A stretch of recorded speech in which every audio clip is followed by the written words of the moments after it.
Ito na nga ang problema. Ay naku Diyos ko.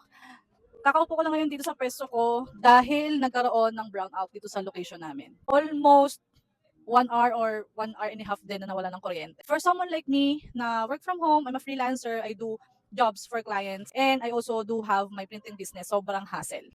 Kagaya nga ngayon, ang dami kong piniprint for a client sa printing business ko, and doon nawalan ng kuryente, talagang stop talaga lahat. Kaya yung nababalita ang crisis ngayon, sobrang apektado yung isip namin, mga naka-work from home, kaming may mga business na, alam mo yun, umaasa sa kuryente. And possible na maapektuhan dahil nga doon sa mga issues. Ipag-pray natin na yung katatakutan nating mangyari na power interruption sa matagal na panahon or yung oil shortage ay hindi talaga totally mangyari or hindi natin totally maramdaman. So I hope everyone is prepared for any emergency na pwedeng mangyari.